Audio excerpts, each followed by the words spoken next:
The City of Tacoma presents Vision 2020, Beyond the Dream, the 32nd annual Dr. Martin Luther King Jr. celebration from the Greater Tacoma Convention Center.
Welcome to the 32nd annual City of Tacoma Martin Luther King Jr. celebration.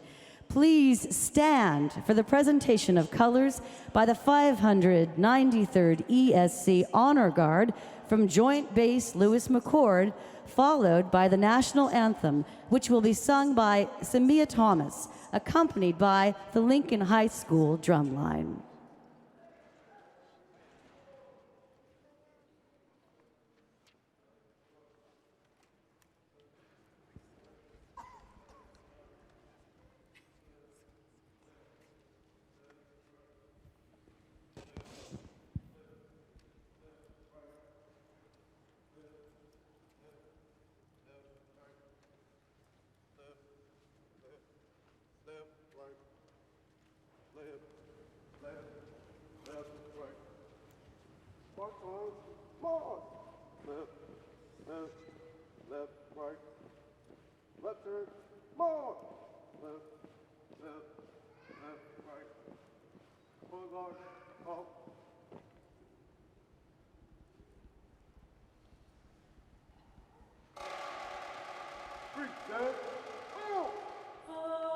Say, can you see by the dawn's early light what so proudly we held at the twilight's last gleaming,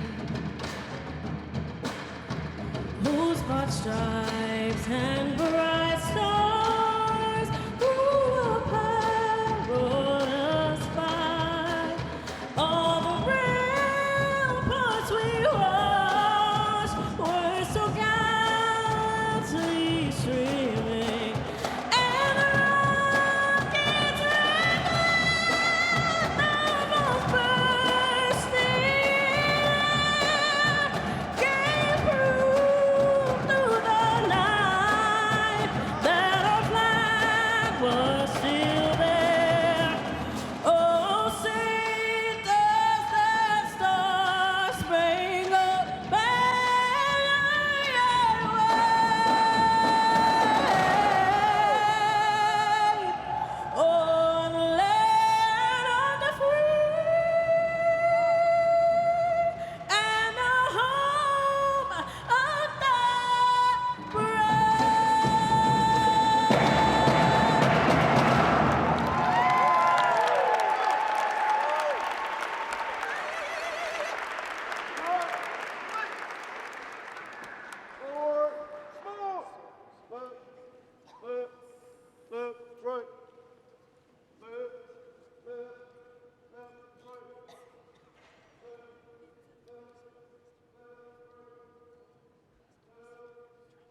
be seated. Please join me in welcoming Washington State Governor Jay Inslee.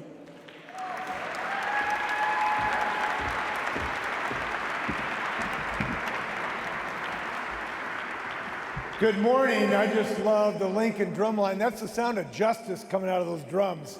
I like that. This is a great day in the state of Washington, and we are celebrating Dr. King's legacy across the state of Washington. But I am particularly pleased to be in Tacoma, Washington, to celebrate this, because Tacoma, as you know, is the city of destiny. And I believe it is the destiny of Washington State to keep Martin Luther King's dream alive across the state of Washington. That's our destiny.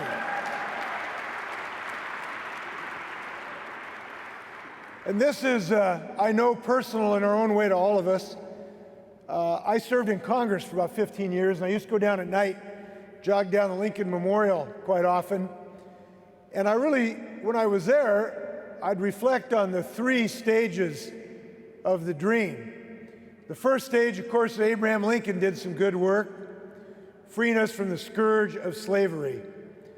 The second stage was Martin Luther King, and you can stand on the spot, on the stairs of that marble memorial where he stood and gave his I Have a Dream speech. And that was the second stage, to free us from the visible discrimination, the inability to vote, the inability to have a hotel, the inability to go to school. And I know that when I hear his speech, the hair stands out on the back of my neck, as I know it does everybody in this room. But that was the second stage of our quest for justice. We are now involved in the third stage of his dream, and that's the stage of economic justice that we have to obtain in the United States, in the state of Washington. One of his later quotes is one I think we should take to heart, when he said, "God never intended for one group of people to live in superfluous, inordinate wealth, while others live in abject, deadening poverty." Amen to that.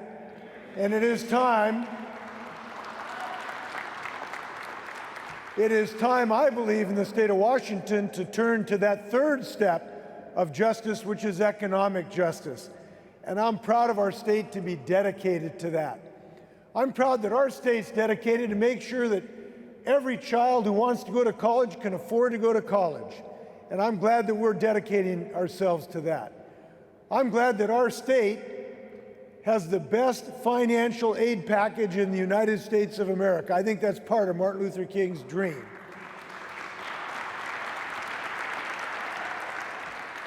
And it is such a delight to see our young people of color live in that dream. It is a delight to share the story of Casey Brown, who went to Mount Tacoma High School. No one in her family had ever gone to college before. But because of her access to the college-bound scholarship program, she is not only going to Pacific Lutheran University, she's president of the Black Student Union Association at that college. That's the kind of destiny that we need. It's the story of Andre Jones, who's also at PLU. Andre is now looking forward to leading the effort of justice with hopefully a master's degree in law or education. These young people are living the dream, and I'm glad our state is committing to it. I want to share one other story with you. We want to make sure that all our children can live that dream, not just those who want to go to college. We want to make sure that those who want to be welders and computer technicians and good apprenticeships in the trades, and I'm glad Washington State now has the Career Connect learning program so that all our children get access to a good career, not just those who are going to college. I'm proud that we're doing that in the state of Washington. And I'm proud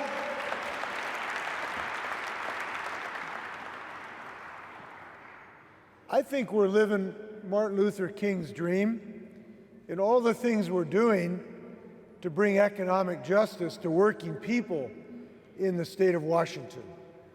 We ought to be proud that we've got one of the highest minimum wages in the United States. And I think we ought to be very happy that last week or 2 weeks ago, we had the first Washingtonians who were taking advantage of a program of paid family and medical leave so that you can finally take care of your family while you're working.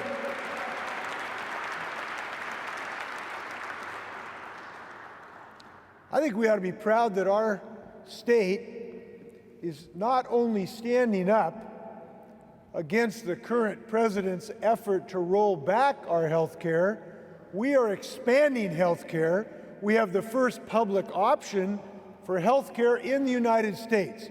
While people want to go backwards in health care, we want to go forward on health care so every family's got health care in the state of Washington. I'm happy we're moving forward on that. And we know how dedicated Martin Luther King's personal life was against violence in all its forms. You know, and that took courage for him as a leader. There were voices at the time that wanted to pursue a violent transition in this quest for justice, but he stood strong for a civil disobedience tactic rather than violence. And now I hope that we are all dedicated in every measure to reduce violence throughout our communities. And I want to thank everybody in this community who stood strong and finally got in place a police accountability measure so that we can hopefully reduce violence in our community. And I want to thank everybody's efforts on that. I want to thank Shalisha Hayes, who lost her son Billy Ray to gun violence in 2011. And it is her leadership and leadership of other people across this state that is making serious efforts to reduce gun violence. We should not accept gun violence as normal in the state of Washington, and we should continue our efforts to reduce gun violence in this state. And I want to thank you and your efforts to move forward. So I also want to tell you there's some good news in Olympia. You know, we just started our legislative session, and we got some new leadership in our state. We've got Representative Jesse Johnson from Federal Way, who's a new member of the caucus. Thank you for sending us Jesse for new leadership in our state legislature. And thanks to Victoria and the Tacoma Community House and Kiara Daniels, who's going to get the Emerging Leadership Award.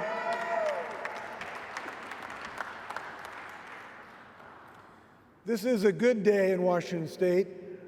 It's a good day to remember our connection to that speech. It's a good day to recommit ourselves to the dream. We're going to recommit our state to this dream every single day that I'm governor of the state of Washington. Thank you for what you're doing. Let's keep that dream alive. Thanks a million. Take care. Thank you. Thank you.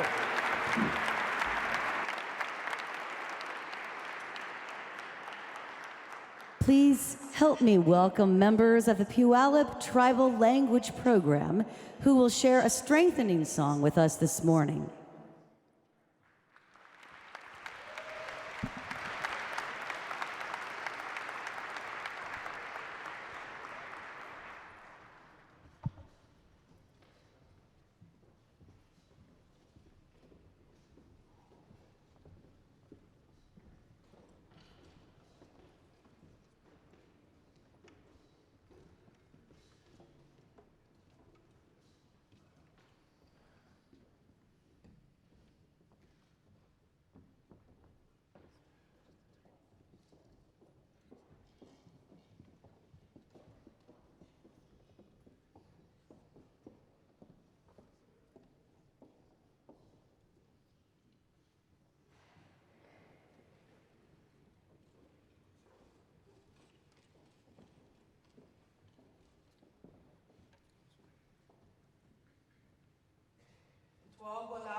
Tidisha. Tu teleba chash ati walachwel stelim to all twashoti ari ati poyala pabsh. Ogwechash gwahwit alich ti hat stoljap al tibuk at tabu. Good day to you all, honorable and noble, wonderful people, our friends and our relatives today. We are joyful to be here. We are going to sing for you a strengthening song that was shared by our Tribal Language Department program. We ask for just wonderful blessings to fall down upon all of the people today. Thank you.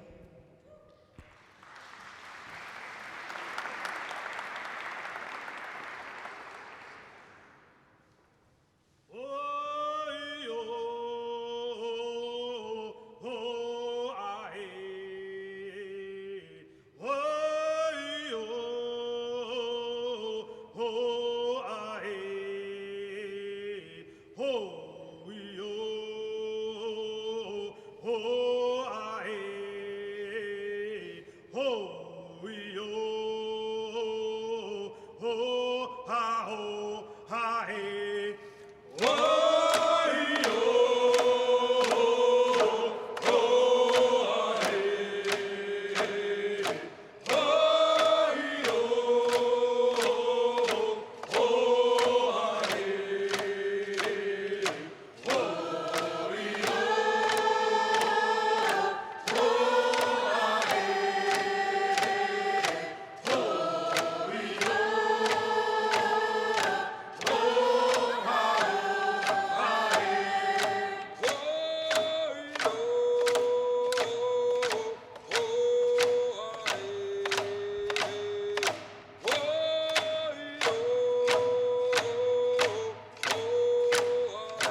I'm gonna just let that sink in for just a second.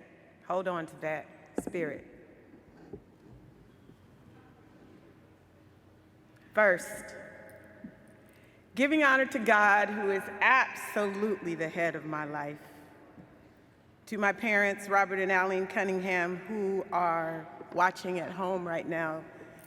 It's hard to get out when you're over 80 years old. But without them, there would be no me. Let's keep that real. To our esteemed Governor Jay Inslee, thank you, sir, for the amazing work you do leading our state. To our fantastic, wonderful, awesome, smart, witty, and fun Mayor Woodards, who I will travel with in a few short weeks on a cultural exchange mission to South Africa, to the Tacoma sister cities. Thank you, sister friend, for your leadership.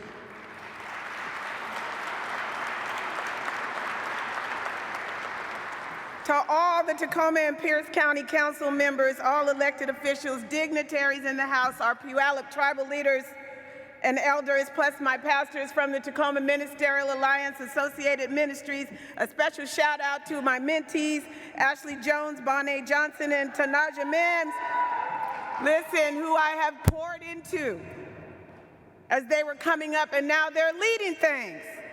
They're running things. To my illustrious sisters of Delta Sigma Theta Sorority Incorporated, all the sponsors and everybody in my culture, because I am bilingual in Ebonics, everybody. Good morning, Tacoma!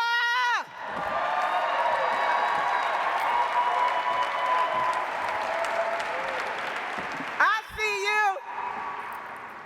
I am Melannie Denise Cunningham, and I stand before you today as your 2018 Greater Tacoma Peace Laureate, fondly now known as your 253 Peace Queen. I remain grateful to the Greater Tacoma Peace Prize Committee for selecting me and gifting me the honor to attend the Nobel Peace Prize ceremony in Oslo, Norway, last year, representing the South Sound in the room. 1,000 seats at this world event, and Tacoma was in the house. Now, let's get to the meat of the matter. Let's get down to it. I won the award for my lifetime achievement work in racial reconciliation. One of the reasons that was cited in my nomination, and thank you, Joanne Lisowski, sister friend, for seeing me, was this event. Some of you may know, some of you may not know, that I am the founder of this event.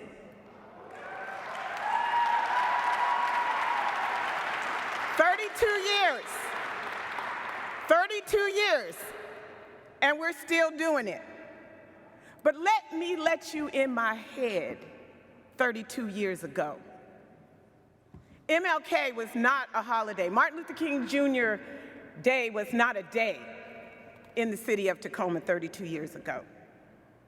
Being the founder of this event was not a pleasant experience. There were many obstacles, and there was a lot of pain and tears. Mommy, you remember. I'm telling you this because somebody out there needs to be encouraged.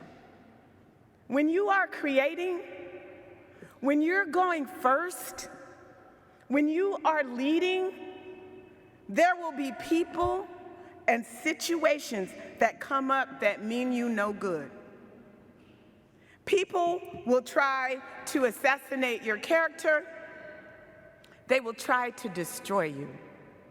They will try to take you down. That's what happened to me. The scars are there. But here's the word, my friends. Do not give up.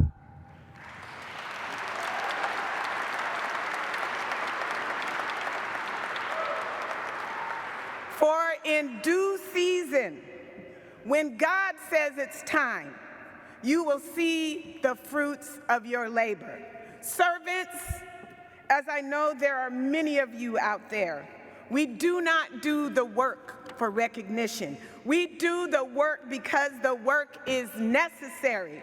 We do the work because there is work to do. We do the work because we are called to serve the greater good, greater than ourselves. So if you wonder why it seems that things are going backwards in terms of race relations, Dr. King gives us insight when he said, people fail to get along because they fear each other. They fear each other because they don't know each other. They don't know each other because they have not communicated with each other. My friends, this is a new year.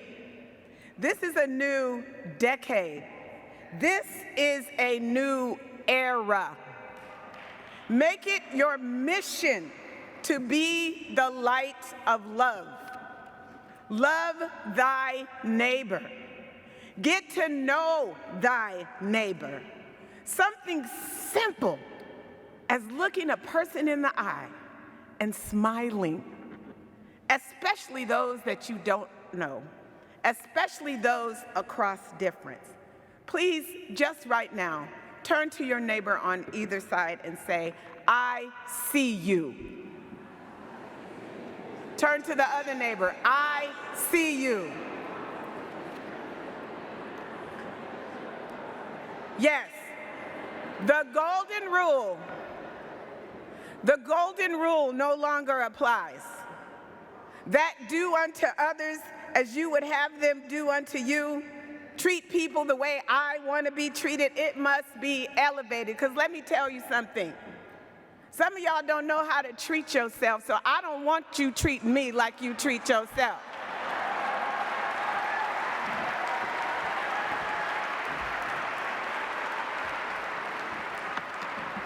Let us elevate. Let us elevate to the platinum rule. Do unto others as they want to be done unto. Treat them the way that they want to be treated. That means you need to see them. You need to take time to know thy neighbor. City of Tacoma, specifically the Events and Recognition Committee, I thank you for continuing my dream to bring citizens together on this day to pause and pay tribute to Dr. Martin Luther King Jr. and to elevate the whole idea of service. He was murdered for his dream that we are realizing right now. We're all sitting together as neighbors. He was murdered for that. All of us from different backgrounds, religious beliefs, genders, he wanted us to be together. So please be the light. Let your light shine. And before I close, when we talk about shining and what the Peace Queen is working on, fill out your census form. Please. Complete the census. Number 2, if you want to be considered to go to the Nobel Peace Prize and have the same honor that I have had, nominations are open at tacomapeaceprize.org. If you know someone that is out serving the community with all of their heart, please nominate them. And finally tonight on KBTC, my documentary, The Peace Queen, will air. I took a film crew with me because I wanted to share that singular honor with you. So please tune in. As I close, let us be reminded of the words of Dr. King that impacted me profoundly. He said, "Darkness cannot drive out darkness. Only light can do that. Hate cannot drive out hate. Only love can do that."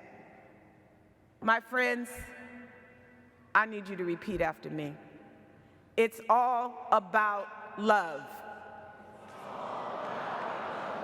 It's all about love. Amen. Let me now ask that you please stand and welcome to the stage Latavis Hardy to sing the Negro National Anthem, Lift Every Voice and Sing.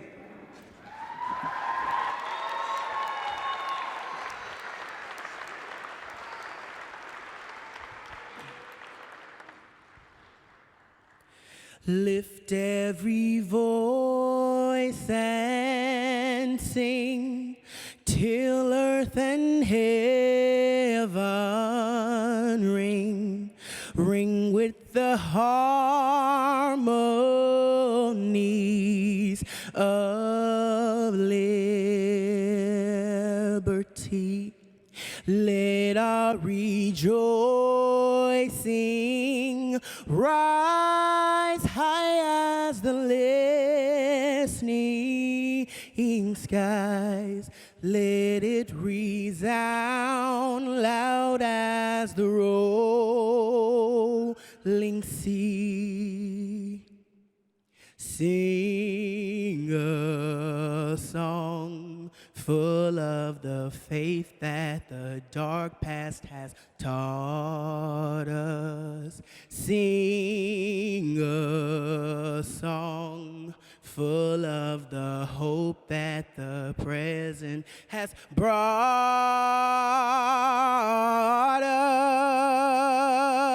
us. Facing the rising sun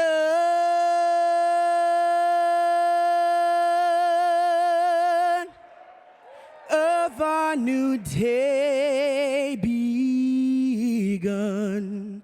Let us march on till victory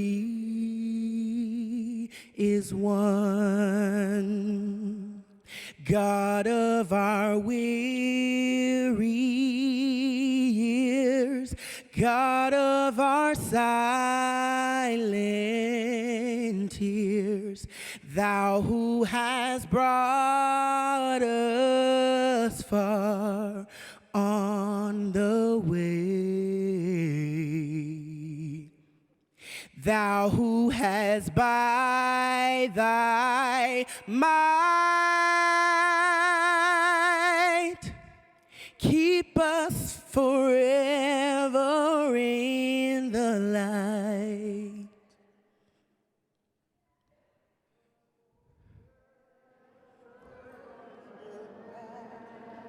We pray.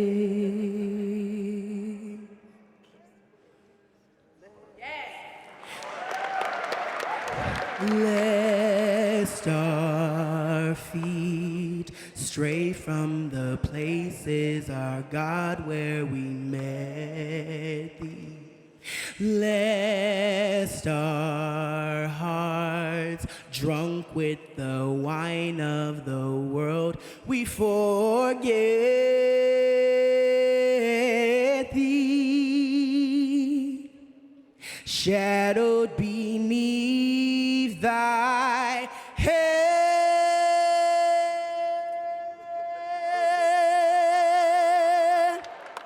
may we forever stand true to our God and true to our native land. Thank you.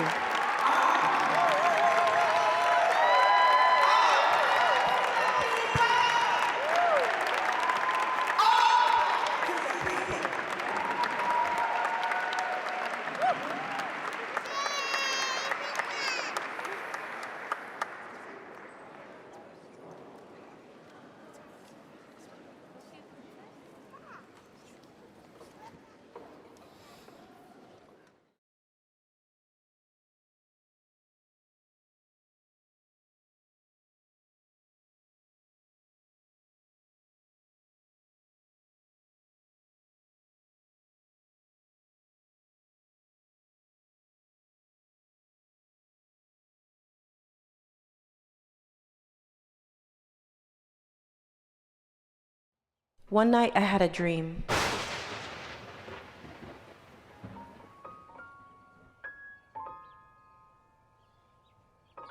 I was being chased without running, constantly pressed on both sides, guilty in the eyes of the predator, simply for existence. But in the distance, I heard a voice. It stood out amongst the cries of stolen children and of the grieving families whom held the same note in the key of sorrow.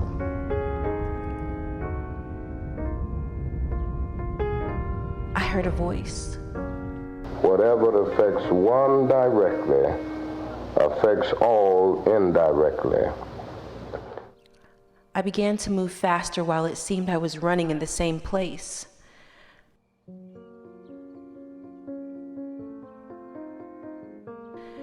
I thought, if I just closed my eyes, maybe I would wake up and life would look normal. But the voice only grew louder. Injustice anywhere is a threat to justice everywhere. What am I to do? I beckoned to its silent response. The images he shared burdened my heart and cast a shadow on my soul. All I wanted to do was wake up. I couldn't ignore the call. I was afraid. I couldn't run away. And when the hour came, we lived up to our promise. The name above all other names. Nia, Nia, baby, wake up. Wake up, you're gonna be late for your performance. Let's go.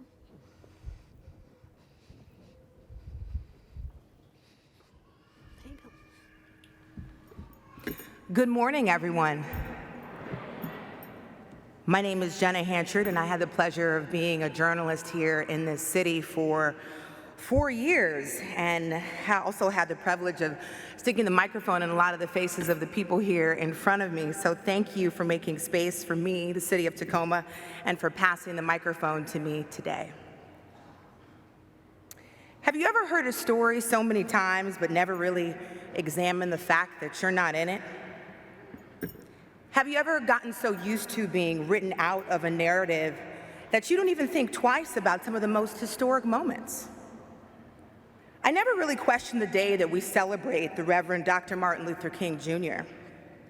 I've definitely gotten a little tired of always hearing the same "I have a dream" speech, like I'm sure that he said a few other things, but I've always felt as if I've been thankful, or at least I felt as if I've been expected to be thankful that we Black people got a day on the calendar, a space to revel in the achievements of our past, examine our present, and activate our future. Let's take a moment to revisit the day that Dr. King delivered what many would consider to be his most quoted speech. That day was August 28th, 1963. 250,000 people gathered at the Lincoln Memorial in Washington, D.C. for the March on Washington for Jobs and Freedom. I want to show you a photo from the agenda from that day. So legendary civil rights activist and now U.S. Representative John Lewis, he spoke on that day, along with activist Whitney Young and many others. As many of us in this room know, it was Dr. Martin Luther King Jr. who captured us that day. But there were some other people behind the scenes. How many in this room have heard of Dorothy Height? Come on, Delta Sigma Theta, how many in this room have heard of Dorothy Height? Or what about Anna Arnold Hedgeman? Come on, Alpha Kappa Alpha, how many of this room have heard of Anna Arnold Hedgeman? In 1963, Dorothy Height was the president of the National Council of Negro Women, and Anna Hedgeman was a staff member. They were both civil rights activists and leaders, and were two of the main organizers of the March on Washington for Jobs and Freedom. But they noticed that during the planning of the march, that the male civil rights leaders did not consider women as speakers or participants in the March on Washington. There were women as musicians, and there was even talk of having only the wives of male civil rights leaders on stage, but no discussion about black women having a voice at the table. So it was in 1963 that Haidt and Hedgeman had the radical vision that women should be on the program, that women who marched and organized should have a voice.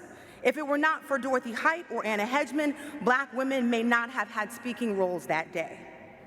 In the end, women got one slot as a group, a tribute to Negro women fighters for freedom. Myrlie Evers, the wife of the late Medgar Evers, was supposed to speak, but she couldn't make it, so it ended up being Daisy Bates, a leader from the Little Rock 9 school integration. She ended up having to speak on behalf of all women. But women didn't get to walk with civil rights leaders such as Martin Luther King Jr., who walked on Pennsylvania Avenue with the press, linking arms with only male civil rights leaders. Women leaders such as Dorothy Haidt and Rosa Parks marched on Independence Avenue. At the end of the march, the men went on to meet with President Kennedy, and the women were excluded. Coretta Scott King would later write about the march and her husband saying, quote, "It had been my great wish to march beside him, not from any desire to share the spotlight, because I wanted the joy of being with him on this special day.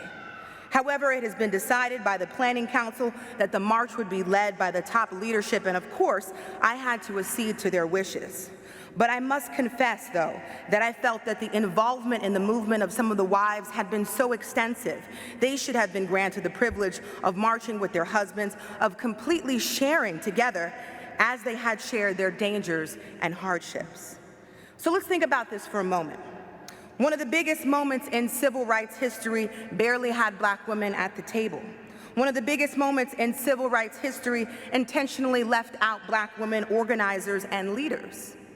So the radical vision for the march that day may have been less about Dr. King's dream. The radical vision is that black women must be included in the fight for black freedom. That racial justice cannot be accomplished without gender justice. I've heard the story so many times, and I never really examined the fact that I'm not at the table, that my unborn daughter would not have been at the table. I think we're taught as marginalized people to have gratitude and be thankful for being in the room. But in my opinion, it's not enough to have a seat at the table. It's not enough to ask me to be at the table. If you want me at the table, then you have to want my voice too. You have to want all of me. I cannot be asked to separate my blackness from my gender identity. I cannot be asked to separate my gender identity from my race. For allies and for advocates, don't freeze up when I start speaking at the table, because it's at the table where you will be tested. You may have fought to get me into the room. You may have convinced those in power to make space for me, but you're really gonna have to fight to keep me there, and you're really gonna have to fight when I open my mouth. So that's what it means to be radical and righteous in 2020 for those who feel hopeless and voiceless. Dr. King said we are now faced with the fact that tomorrow is today, that we are confronted with fierce urgency of now. In this unfolding conundrum of life and history, there is such a thing as being too late. So I wish I could tell you that it was Dr. King who pushed for women to speak on that stage that day, or John Lewis or Whitney Young. It's historians as well who often leave out the contributions of women that day. Now, I don't tell you this to discredit King or anyone else's contribution to the civil rights movement. I tell you this to challenge your views of the stories that have been told to you, how they've been told to you, who brought them to you. Inclusion must be intentional. Inclusion cannot wait. It cannot center whiteness. We cannot think about women tomorrow. We cannot think about queer justice tomorrow. We cannot think about refugees tomorrow, and we cannot think about migrants tomorrow, because tomorrow is too late. Thank you.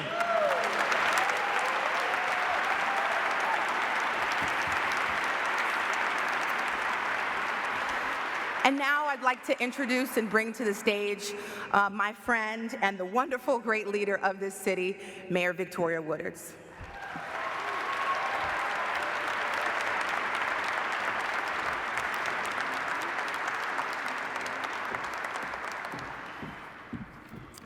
Good morning. I just went to the UW breakfast, and they sounded like that the first time I said good morning too. Good morning, Tacoma. Good morning. That's what I'm talking about. Happy MLK Day.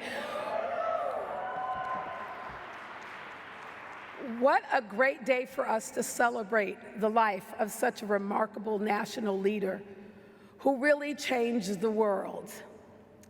But I invite us today, as we think about today's theme, Vision 2020, Beyond the Dream, I'm inviting all of us to wake up.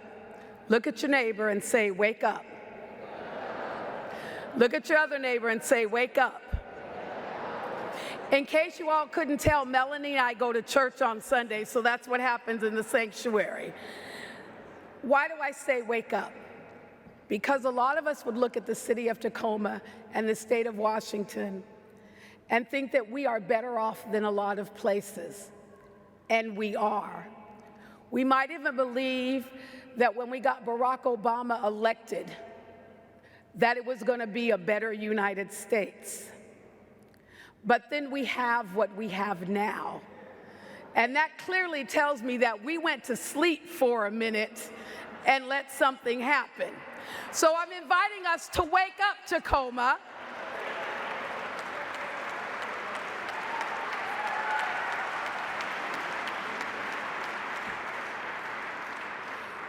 We cannot rest on our laurels.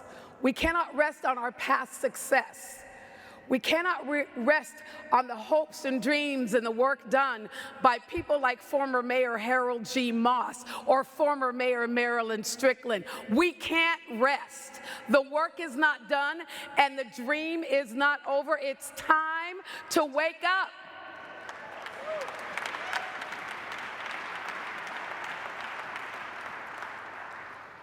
It's time to not assume that just because Tacoma cares about everyone who lives in it, because we've created a Department of Equity and Human Rights, because we work every day to make sure the people who work at the city look like the people who live in the city, because we try to make sure that we are taking care of infrastructure and roads and sidewalks in every part of our community, not just some of our community.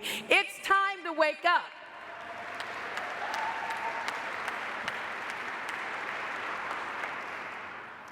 It's time to continue to fight even right here in Tacoma, even with an African-American woman as mayor and our own deputy mayor, Keith Blocker, an African-American time. It's time to wake up. An African-American man, I'm sorry. It's time to wake up. There is still work to be done. But what I'm clear about is that there's no greater place in the world to do the work than here in Tacoma, Washington, with all of you.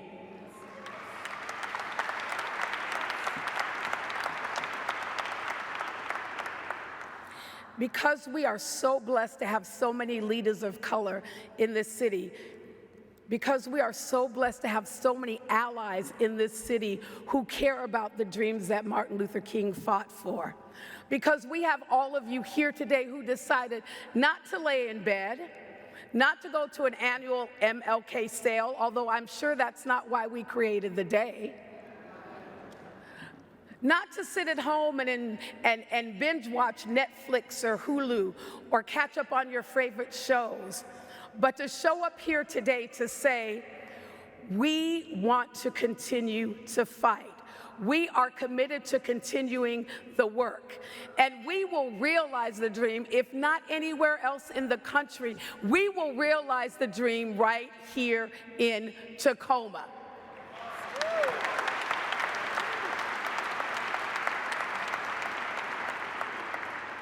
So when you get a little weary, you get a little tired, drink a little more caffeine, get up a little bit early, and wake up. Don't close a blind eye to the things that happen around you, because if you do, you accept them and you make them okay. Wake up your children. Wake up your grandparents or your parents who feel like they've worked so hard already and it's time to rest. It's time to fight. It's time to go to work. And I invite every one of you to join me and every other person in this city to make sure that in Tacoma, We not only keep the dream alive, but we make the dream our reality.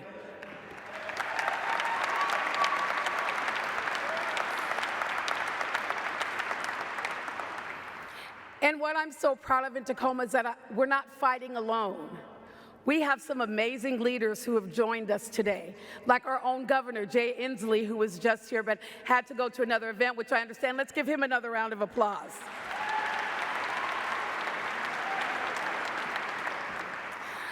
I am honored that every day I get to do this work alongside some amazing leaders, and I'd like to recognize Deputy Mayor Keith Blocker, Councilmember Ushka, Councilmember Hunter, Councilmember Toms, and Councilmember McCarthy. Members of the Tacoma City Council, please stand up to be recognized. Oh, wait.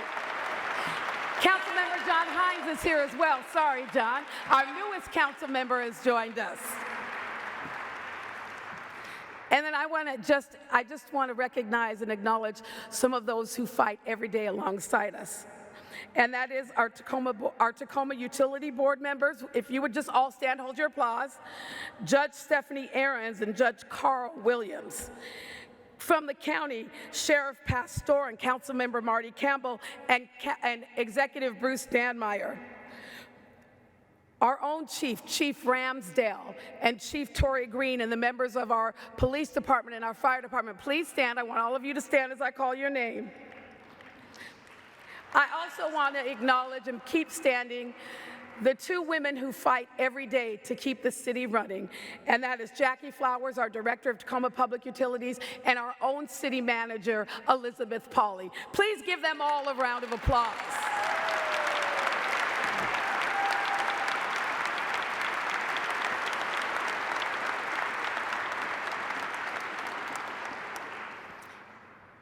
And although last, definitely the most important to me, is to acknowledge that the land we stand on and the city that we're in is not our own.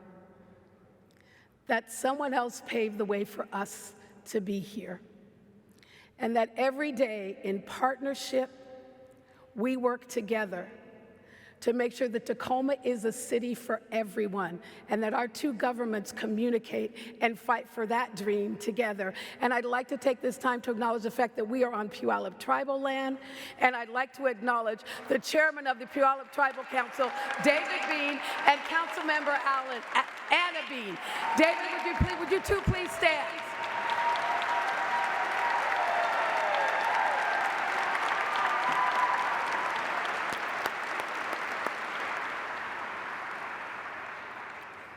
This is why I know we can achieve the dream, because we have all these leaders who are committed to it.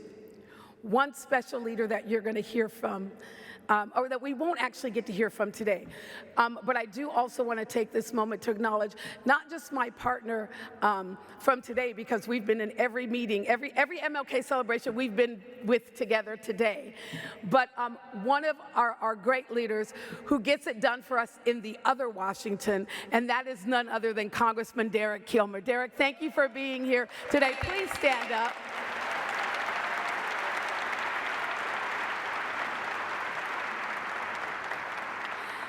Derek reminded us this morning, Congressman Kilmer reminded us this morning at the UW breakfast that it's not enough to talk about the dream. It's not enough to honor people like we honored Harold Moss with a bridge. It's not enough to just put people's name on something. In order to really honor those who have gone before us, we have to continue to work to make those dreams a reality. The best thing we can do to show our elders who have paved the way for us to be here is to pay it forward and to pay it back by doing the things that they fought so hard for us to do, like vote. Like vote. Like vote. For the people who gave their lives, for us to be able to do whatever we want to do, to walk wherever we want to walk, to live wherever we want to live. It's to make sure that the opportunities they provided for us don't just become something we talk about, but they become something we continue to live every single day. So thank you to our elders and to our leaders, and we promise you, we won't let you down.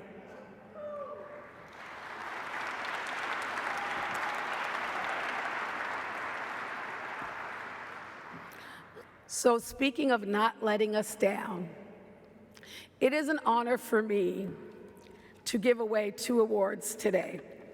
Each year, the city's Events and Recognition Committee receives nominations for the prestigious Martin Luther King Jr. Community Service Award, and this year we are presenting 2 awards.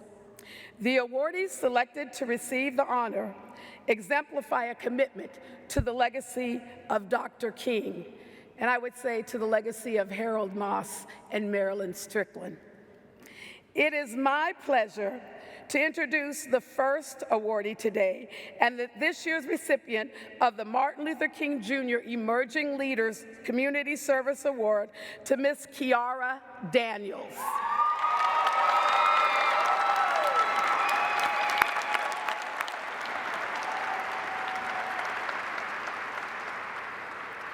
Kiara is the definition of dedication to community service. Born and raised in Tacoma, she completed her BA at our very own Evergreen State College Tacoma campus. I'm honored to say that George Bridges from Evergreen College is here with us today. Thank you very much, President Bridges. She continued her education at the Olympia campus, completing a master's in public administration, and now utilizes her education to influence local policy. Kiara has served on several City of Tacoma committees, including the Hilltop Engagement Committee and the Citizens Police Advisory Committee, where her presence is respected and valued. Kiara is courageous in her advocacy efforts as she works to include the voices of the less heard in local decision-making. Outside of her work with the city, Kiara works with local nonprofits and grassroots organizations to empower the people of Tacoma. She is a board member of the Land and Housing Liberation Project and also volunteers for local organizations like Fab 5 by helping them drive community engagement for Tacoma Housing Authority's scheduled development on the Hilltop. All of this while working full-time as a community relations staffer for SpaceWorks, another beloved nonprofit. We are more than lucky to have this passionate young woman in our community. Please help me in congratulating Kiara Daniels.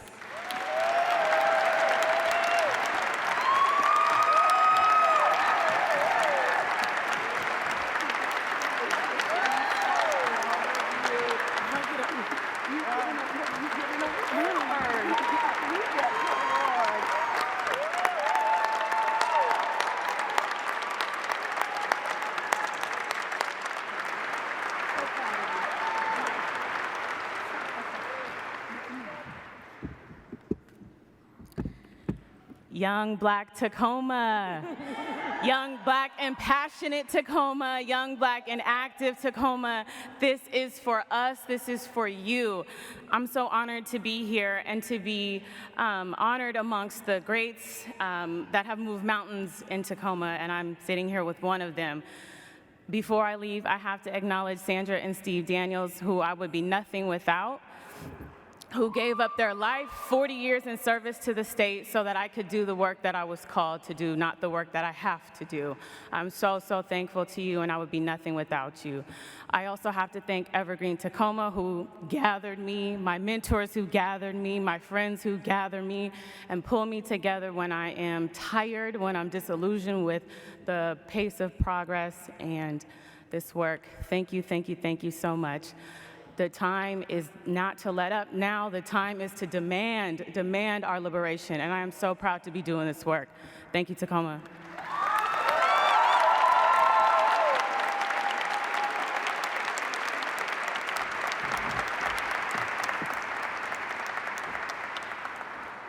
Wake up, don't sleep on Kiara. Y'all go to sleep, she's gonna make sure everything in Tacoma gets done by herself, but let's give her a little help.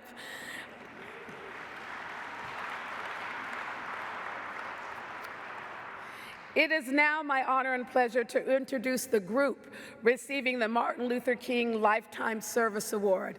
And this year's award goes to Tacoma Community House.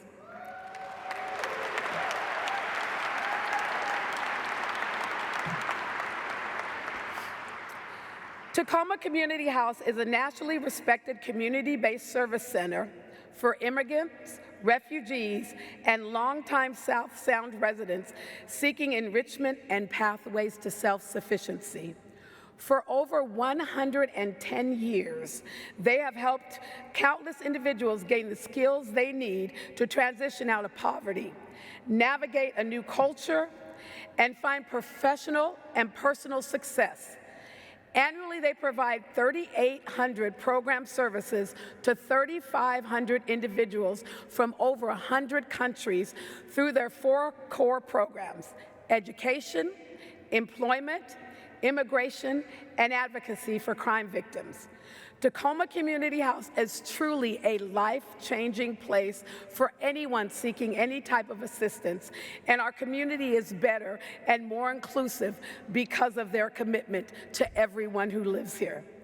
Ladies and gentlemen, please join me in welcoming to the stage former council member Lauren Walker Lee, the Executive Director of Tacoma Community House.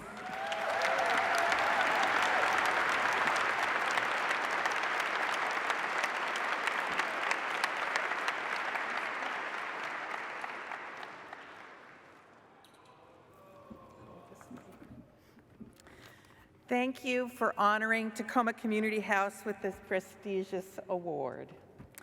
Tacoma Community House is a program based on generosity and welcoming of people different from ourselves. Started by a group of principled United Methodist Church women, something of which many of this audience can identify, the goal was to reach out to those in need who experienced exclusion, something with which Dr. Martin Luther King could identify. From the early 1900s, our agency reached out to immigrants coming to this country to call it home, starting with Italians and Scandinavians, moving on to Filipinos, and by the mid-1900s, over 20 different countries were served with English classes and programs to help them to succeed. Tacoma Community House also gave African American boys and Girl Scout members places to meet when they were excluded from white groups, and welcomed in the Urban League and Colored Women's Club in their very early days. In fact, everywhere I go, I'm greeted by people who have been touched by our mission. The Mexican father of a foreman of our brand new building, the Swedish grandparents of our volunteer IT guy, the City of Tacoma refuse employee who played basketball with his Hilltop buddies at our gym. Our agency has always embraced people regardless of race, color, religion, gender, national origin, or other protected classes. Inclusion has been our watchword. Dr. King needed a movement of people to help stop racism, for all people to say discrimination and separation is my problem too, and to say jointly, I must stand up to this injustice. Tacoma Community House is honored to receive this Lifetime Achievement Award on this day, honoring Dr. King because of that message. We ask you to join with us to stop the discrimination and separation against our nation's immigrants and refugees, and to welcome people different from ourselves into the community and home. Please join us for our lunch on April 17th to celebrate our first 110 years of doing just that. Thank you.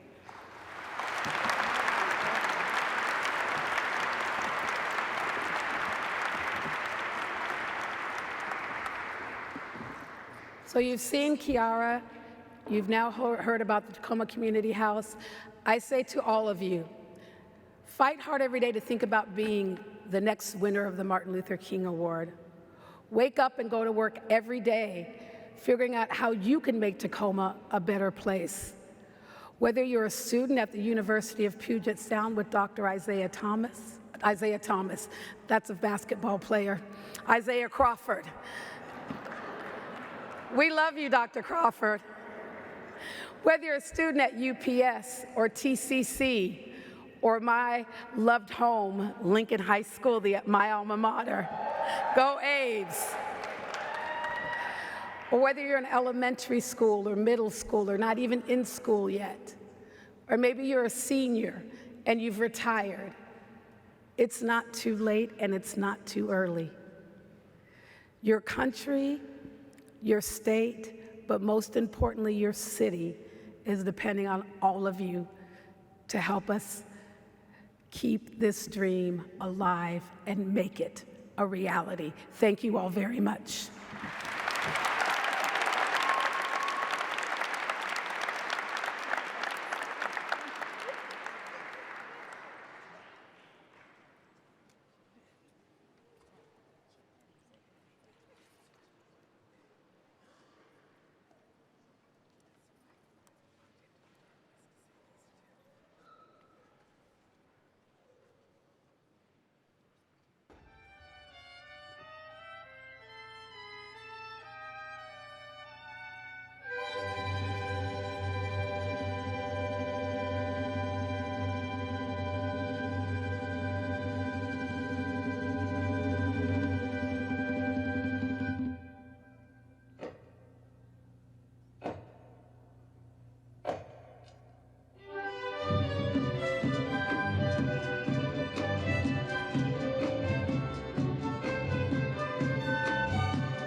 Sure isn't. Like, hey, Nia. What's up? Look, pull your phone out. Put me on live right now. Hey, everybody gather around. I got something to say. I'm ready. Let's go. Black Lives Matter. Just know I am a visionary. I am a revolutionary, which means that pretty soon I will be in the obituary. But I will not let my dreams die. My vision for the future will become alive. Black, white, and all in between with their fists held high, all in recognition of Black pride. Black lives matter. And yes, we do understand that all lives matter too, but obviously there are still too many people confused because Black men, women, and children are being killed in the streets, murdered in cold blood by the crooked police. So you see, too many do not understand what this thing, Black Lives Matter, means. Obviously, society does not value Black lives. We must use hashtag Black Lives Matter just to drill the concept in their minds. Too many forget that Black lives are not something that can just be thrown away. There is no justice. Murderers walk free instead of being locked away. Black Lives Matter. But don't get it messed up. No one deserves to be murdered in cold blood. Black, white, Asian, Mexican, Indian, whatever the color of your skin. At the end of the day, we're all human and we all deserve the preservation of life. But don't get it twisted. Black people should not be afraid to drive because if they get pulled over by a cop, they might get shot and die. Black lives matter. And you could say that I am biased because I am one of those Black lives, but am I wrong for caring about my own kind, for caring about my own kin, for caring about people with my same skin? If we don't support our own, then who will? Make America great again? America was founded on degradation and sin. Black lives matter, and that's a concrete fact. So if any of you want to belittle this movement, then you can go back. You can go back to wherever it is that you came from, because as I recall, this isn't your native land either. We didn't ask to come here. We were forced. But guess what? We're not leaving because our ancestors literally put their blood, sweat, and tears into this soil.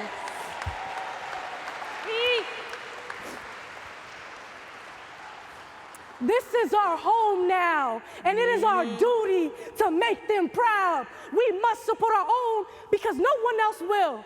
Black lives matter. It's either kill or be killed. And I don't condone violence. There are plenty of other ways, so please comprehend the metaphors I am attempting to convey. Survival of the fittest, social Darwinism. Do I even need to explain? If we do not evolve to the environment, then we will decay. Because year after year, they are killing us at a higher rate.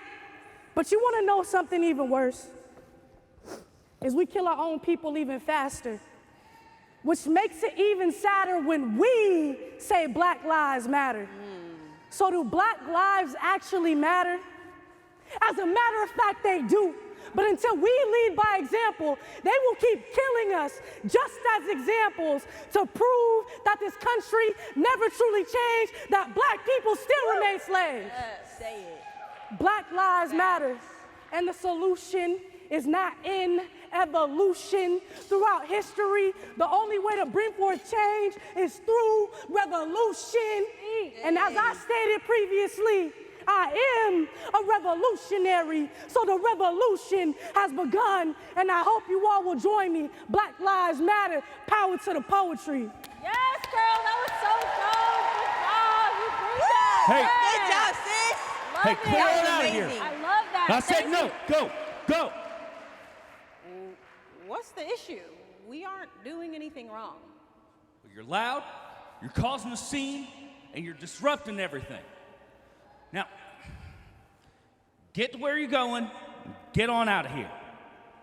But we're downtown, though. I'm sure there are other people or other things you should be worried about. Exactly. Yeah, we're being peaceful. Our happiness and excitement's not bothering nobody.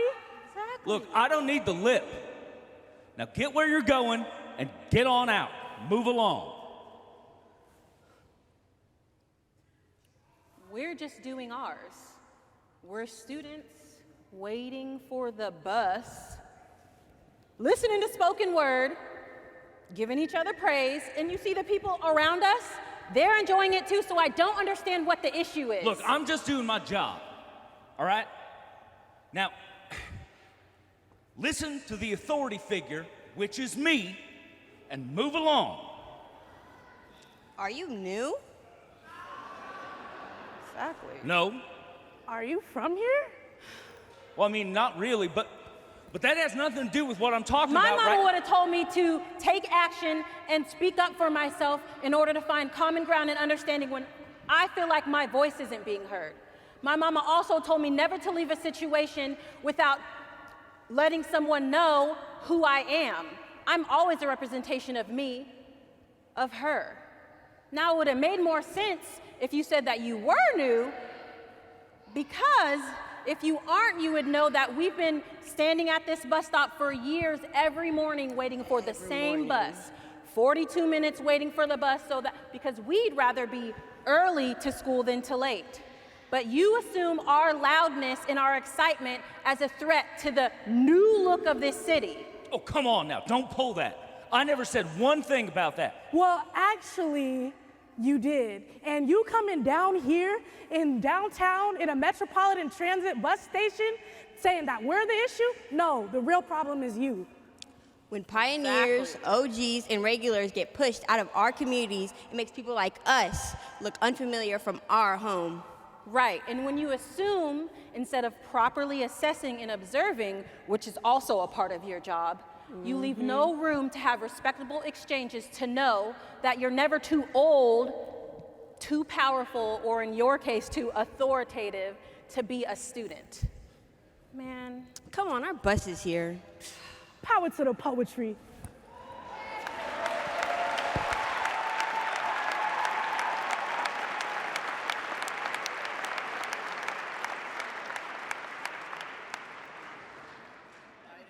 And now, please help me welcome Dr. Marcia Tate Arunga, Academic Dean of the Evergreen State College Tacoma campus, for our keynote address. Thank you. Thank you, everyone. Good afternoon, Tacoma. What an honor to be here and to see you. What a beautiful program. Wasn't that a beautiful skit by those young people? Amazing. I bring you greetings from Evergreen State College, Tacoma campus. Yes.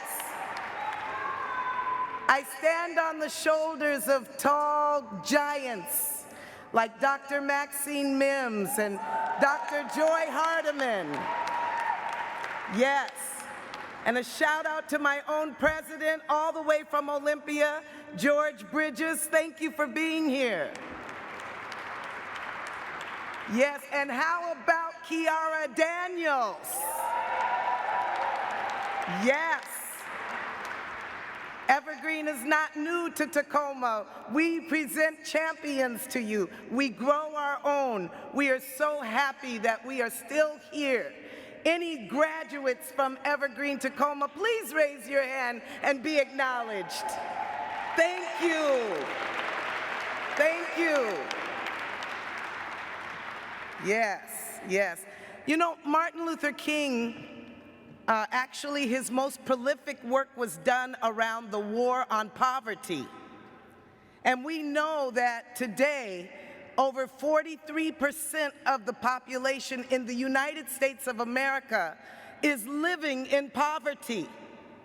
That is over half, that's almost half of our American population living in poverty. So I don't know exactly how Martin Luther King would feel about being here today. I don't know what he would think about the work he laid down or the words that he spoke that touched all of our lives. Martin Luther King was our moral compass, and I'm not sure what he would think about 38% of those population are children living in poverty today. Not just across the country, and they are not just in our state, but they're in our neighborhoods, they're in our communities. And the war on poverty is current. Just last week, there was a war on poverty rally in which they have really laid out the problems of our families and children across the country. And we know also that we have children who are suffering at the border. We have children who are hungry and suffering in cages at the border. We know that our children are suffering through lack of equal education, housing, and we know that we as a community suffer from inequitable health conditions. And so this is not new for us. We are not in a new day. We are in a cycle. Martin Luther King talked about having a dream, and our great mayor today, and I just want to give honor and praise to the work done in Tacoma by our mayor. And I want to give a shout out to Harold Moss. I look so forward to meeting you. What a great person you are for the work you have laid down in this city. Let us all be setting the example that you have laid down.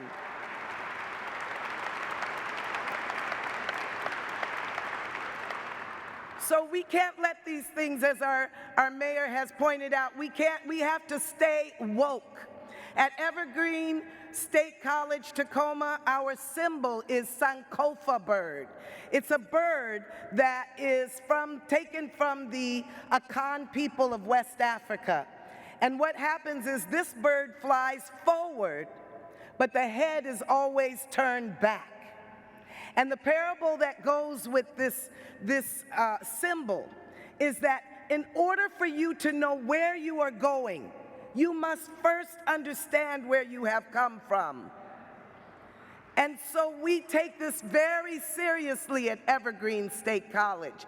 Our whole way of thinking and learning comes from this idea of looking back. And so even in my own research about looking back, which I did beginning in the year 2000, took 7 African-American women from the Pacific Northwest to Kenya, East Africa, where I had lived for over a decade.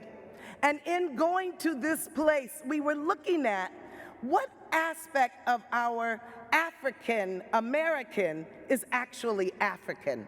So we were on this journey, this quest that took me for more than a decade to really take women and begin to probe them about this part of their cultural identity. And on the first trip, we were there, 7 women, in the backyard of our hostess, and other women leaders and activists had come to greet us from all over the country. There was an elder there with one of our colleagues, and they were having a conversation. And the elder showed us, she asked us about our home, and the colleague of mine had a photo album. So she says, this is an African-American church, and this is an African-American school, and this is an African-American club. And the elder said, wait. Now, you call yourselves African-Americans. Where from Africa do you come from? Well, we couldn't answer that question. And we had to explain to her that actually the records were not very well kept. That actually people were taken from all over Africa. We tend to think that we came only from Ivory Coast or Nigeria or Ghana, but in fact people were pulled from all over the coast of the African continent.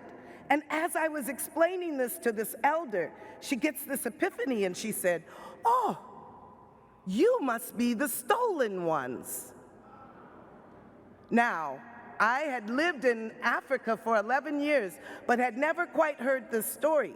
This elder told us that she came from a place called Tate, just on the Indian Ocean, where she had heard always the African people have learned to know their ancestors at least 10 generations. So she knew her ancestors. She could say my grandfather, my great-grandfather on down. But she was always taught to remember the stolen ones. In her family, it was a young girl who had gone to the village market to sell her fruits and vegetables and just never came back home. And after a few days of the parents missing her, they called the men in the village and they said, listen, our daughter is gone. Please help us find her. They put together a search party and they went looking for this child. And after not weeks of search, but months of search, they returned and they said, we're sorry. Your daughter must be dead. We couldn't find her. And a whole community and village mourned and grieved for her death. It wasn't until years later that a traveler had come to the village. And he said, you know, I have been to the ocean waters and I have seen ships carrying people away. So I think your daughter may not be dead. I think your daughter was stolen, put on the ship and taken away for the slave trade of the transatlantic slave trade. And when the elder was telling us that story, she looked into our eyes and she said, so you must be the stolen ones. Welcome home. She wanted me to know. Yes. Yes. She wanted me to know that they looked for us but could not find us. And the significance of that story at that moment was not that we were stolen. I had heard that we were stolen. The significance of that moment was that we were missed. We had never been told that we were missed, not in Seattle or Tacoma public schools. And so what I learned most was how the omission of facts can begin to shape the identity of our people. Who we are, who we think we are, and who we are not can even be based by what we don't know. And so when I see these young people on the stage acting out and saying, Black Lives Matter, oh, indeed, Black Lives Matter. Indeed. Indeed, we would be missed by our ancestors. We are the hope and the dream of the slave. All of us in this room as we sit together, they willed that we would be here today, thinking and prodding about our liberation. So I tell you today, I'm so proud to be a part of Tacoma. I'm proud to be at Evergreen State College, where we are clearly working on liberating education. And we invite all of you to come and join us if you haven't been in those doors.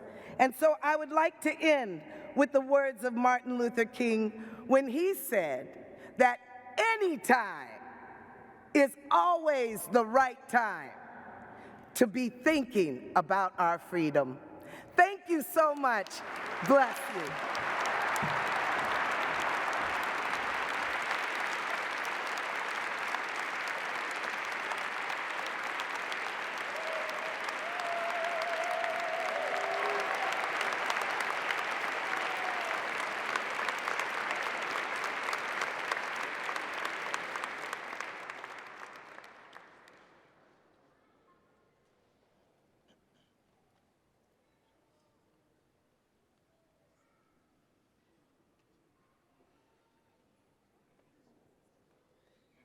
Wow. So many beautiful faces. How's it going, guys? Good? I want to thank the committee that organized this whole entire event for inviting me out here. I never would have thought I'd be here speaking for you guys and in front of you guys. This is great. First of all, I want to thank all the people who showed up here today who believe in continuing the work of Martin Luther King Jr. We can clap for that.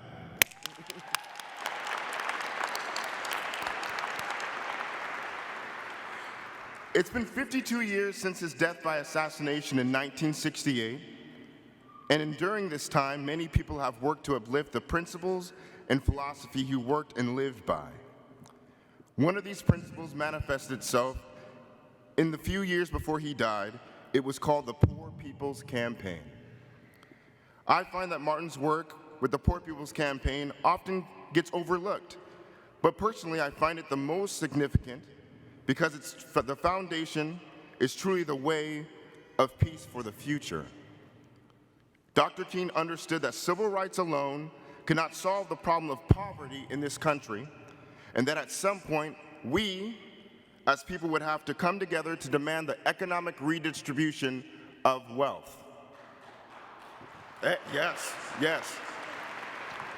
The Poor People's Campaign meant full employment, guaranteed income, and decent housing for every American. The campaign was an effort that included all races, all backgrounds, to try and force the government to pass an economic bill of rights for the nation's poor. You see, Dr. King believed in the concept of humanism. To humanize is to stress the potential value and goodness of human beings, emphasize common human needs, and seek solely rational ways of solving human problems. Well, in Tacoma, how can we go about reaching our potential as a city if over 36,000 of us live in poverty? Over 1,700 people are homeless right here in Tacoma, which is a 37% increase since 2015. 1 in 10 Washingtonians are struggling with hunger right now. So, these are the facts. I could tell you more facts, but we know the major issues that we're having in our community because we see it every day. So, the question is, what can we do about it? What would Martin want us to do about it? I believe that the root of the problem lies in dehumanization of our own people. People who don't look like us or talk like us. We lack to see the humanity in our neighbors, our community members, and yes, that means the people who you're sitting right next to right now. The change we need to fight poverty, homelessness, and hunger will come in our ability to see each other for who we are. My name's Kwabi, and I drive the Peace Bus. My team and I give out socks and blankets to people in need on the weekends, and then work regular jobs during the week. As you may or may not have seen our promo video, we are currently shooting a pilot episode for a kids television show called The Peace Bus with Kwabi. We are creating the show to help kids to understand the same issues that Dr. King worked so hard to fight against. We feel that if we can teach kids to understand subjects like poverty, racism, homelessness, incarceration, and how they can help with the environment, we can create the world that Martin envisioned. As for adults in our community, I want to challenge you and myself to reach out and help someone in need. Now, I'm not saying to go out and buy a Peace Bus and give out socks, but I am saying that we must find a way to give back to our community and help another human being. All of us here today, those of us who believe in continuing the work of Martin Luther King Jr., our time is right now. Not yesterday, not tomorrow, but right now. Yeah, yeah. Let us all work together to help each other. As Dr. King said, we cannot walk alone. And as we walk, we must make the pledge that we shall always march ahead. Tacoma, let us march together. And if any one of you gets tired, know that you can always hitch a ride on the Peace Bus. Thank you.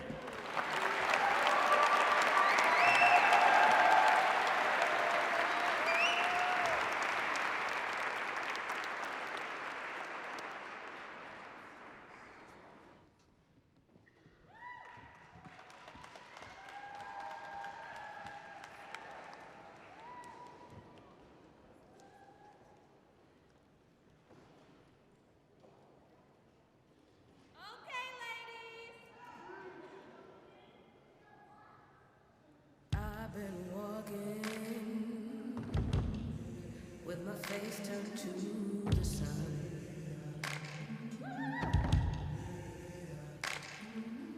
Weight on my shoulders, a bullet in my gun. Oh, I got eyes in the back of my head, just in case I have to run.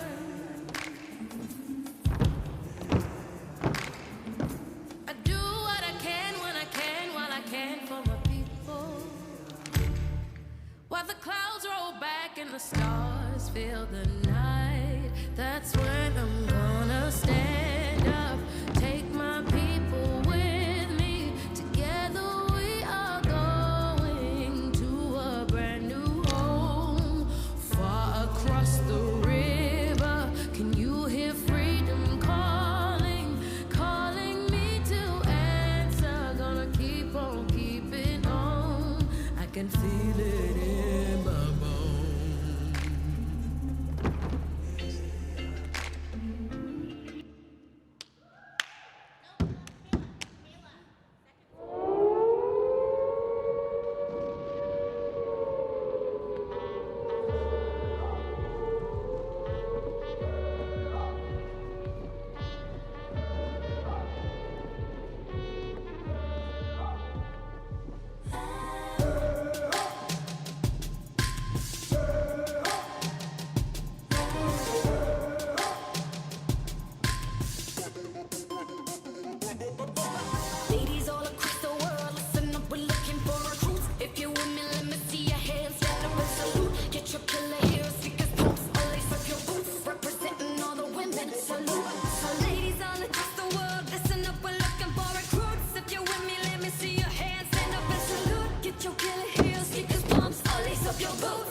a way and be hopeful, hopeful, and he'll make a way. I know it ain't easy, but that's okay, 'cause we hopeful.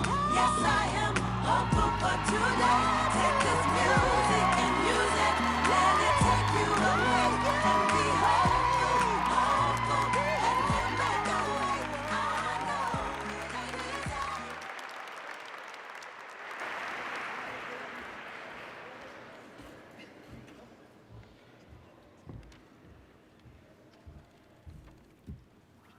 Hi, I'm Nia, this year's valedictorian.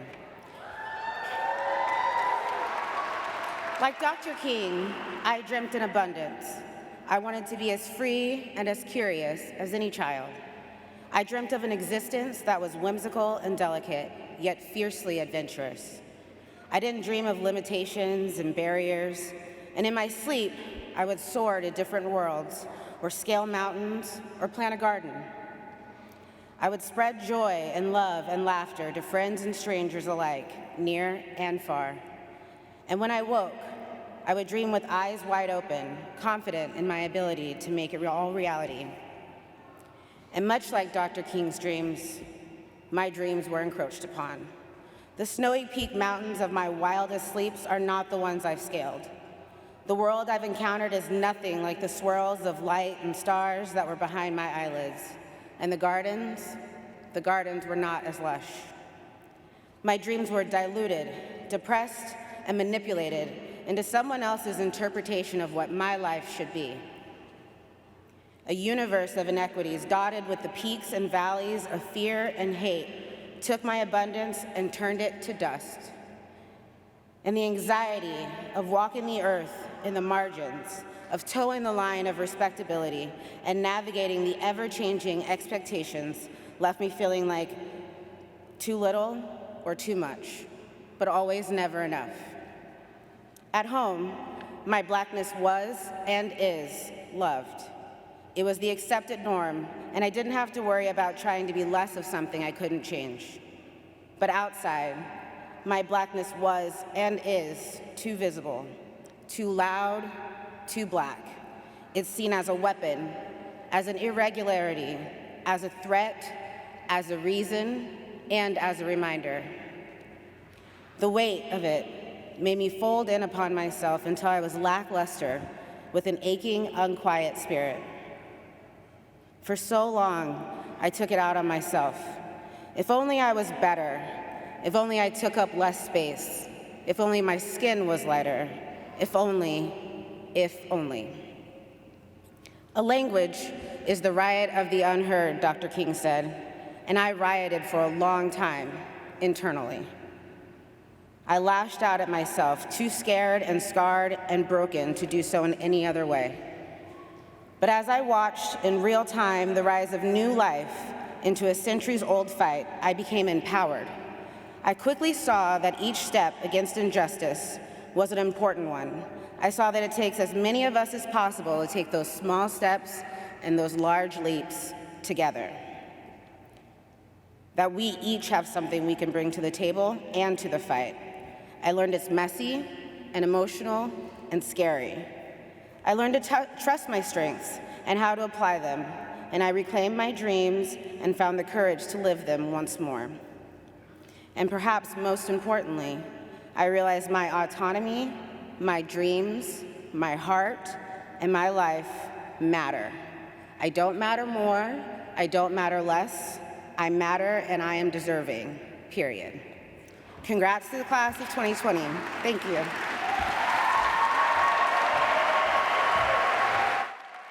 To dream is a privilege of the mind.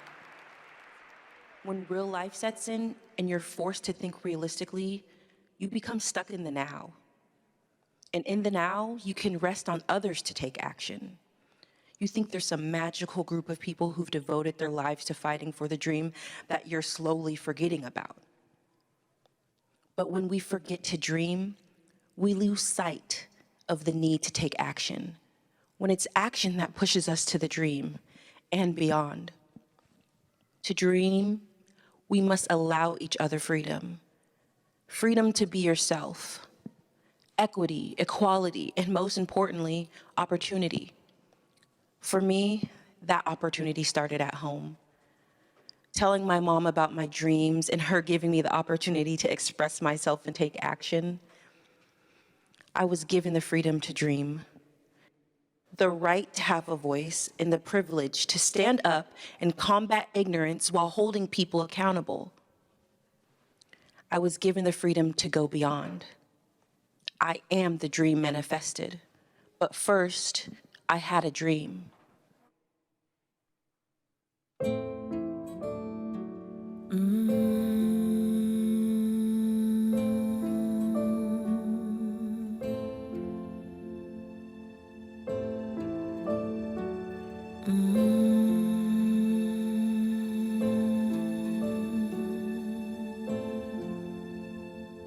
That we can learn what it means to really love ourselves.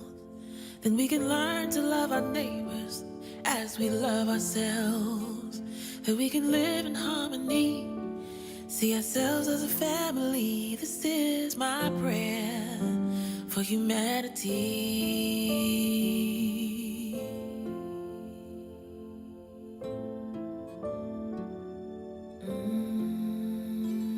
That we respect our women and protect our girls. That they feel safe in every corner of the world. That we can live in harmony, see ourselves as a family. This is my prayer for humanity.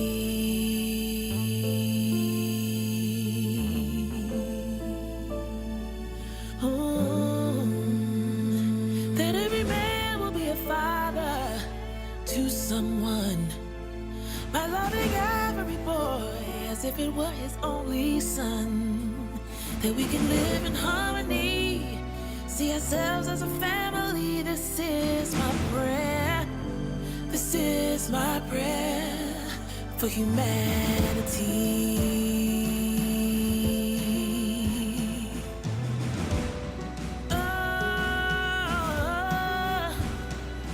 That we know that nobody really wins a war, and every leader knows what power is really for. That we can live in harmony, see ourselves as a family. This is our prayer. This is our prayer. This is our prayer for humanity.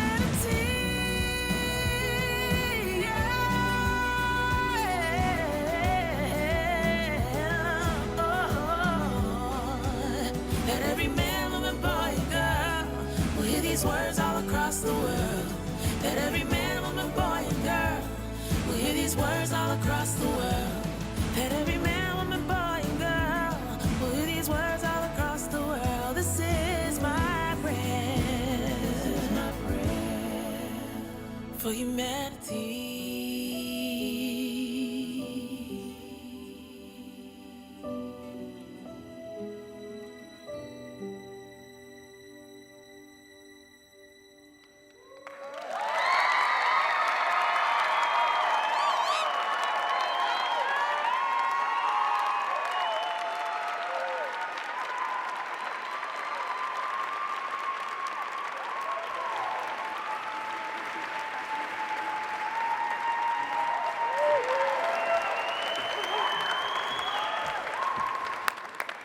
Let's hear it again for Diana Starr.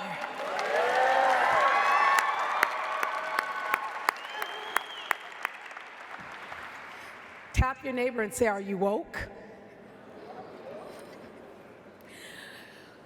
Well, this brings us to the conclusion of our 2020 Martin Luther King Jr. celebration.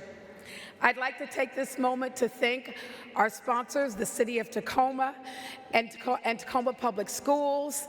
I want to thank the city's Events and Recognition Committee and their chair for really working hard, Ashley Jones, to put this together. This is all done by volunteers, so let's show them some love.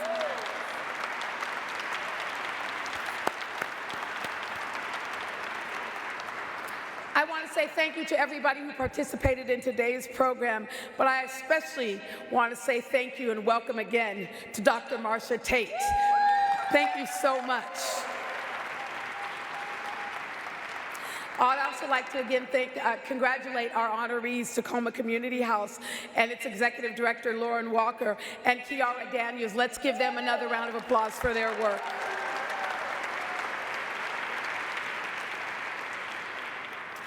I hope that you'll remember as we go through this year to be awake, to stay woke, to wake up, and do what you can to make Tacoma a better place for everyone beyond the dream. Happy Martin Luther King Day. God bless you, and thank you for being here.